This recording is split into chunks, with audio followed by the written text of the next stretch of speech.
Hi, Cindy. So you are a nursing supervisor at Edward Hospital, and you have been working in healthcare for quite a while.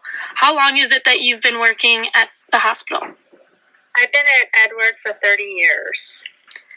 And what was the reason that you decided to become a nurse? Well, I was not one of those people that grew up thinking my whole life that I wanted to become a nurse. The reality of it was that I wanted to have kids and a fair number of them, and I knew that I would have to contribute to the household, so I needed a job that I could continue working for years, raising kids, and so I chose nursing. So what made you stop the direct patient care and move into management?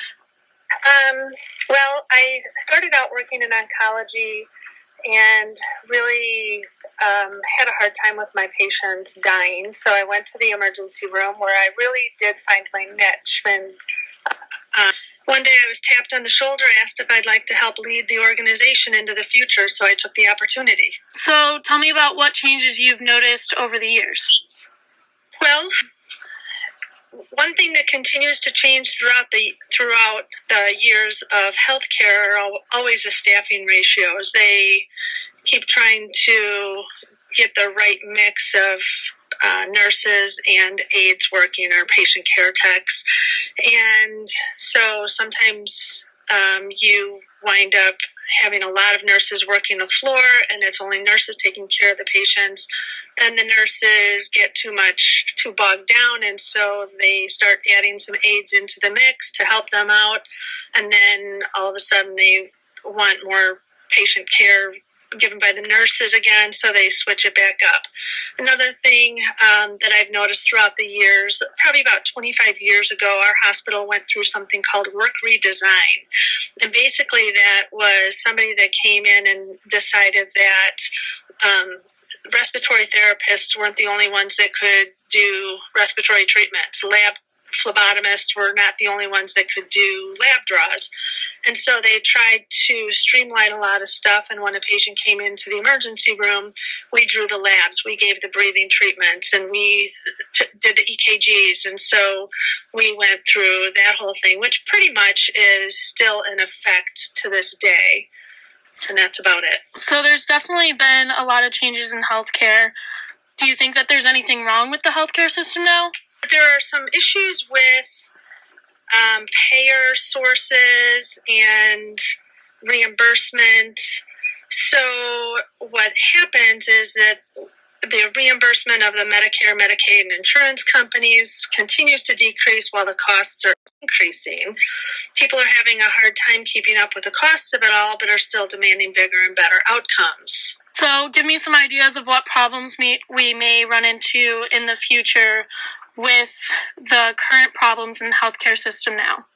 Well, I think what we're seeing right now is that because of the decreased payments that we're getting, some of the hospitals are being forced to shut down because they can't meet the demands of more technology and getting better staff, paying higher salaries. So I think what we may start seeing is hospitals shutting down and streamlining some services. What that'll do is it's going to make it harder for people to get in and get diagnostic procedures quickly. With all of this, do you think that the hospital is a business, or do you see it purely as a place for people to get medical help?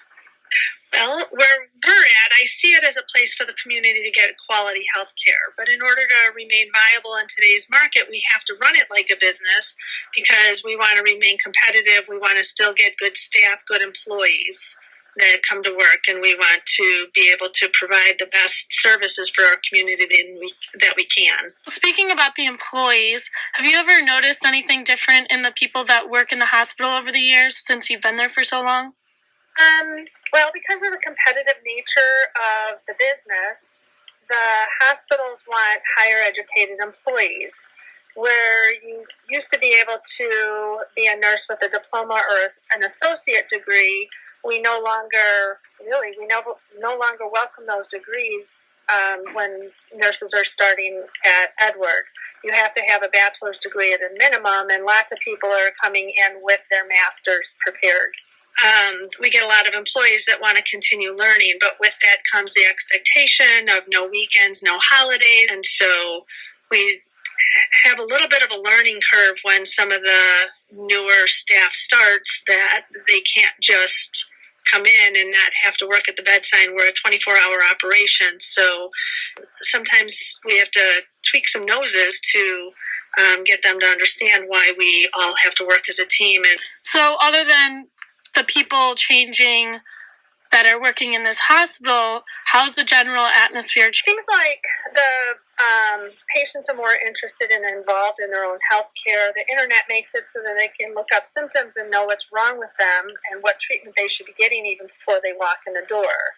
We're sending a lot of people home that we used to keep, that like after gallbladder surgeries, we used to admit people to the intensive care unit. Now we're sending them home the same day. They have day surgery and they go home. But people are also thinking that they can take care of themselves longer at home, and so they stay home. And so now what we're seeing coming in is a lot sicker patients.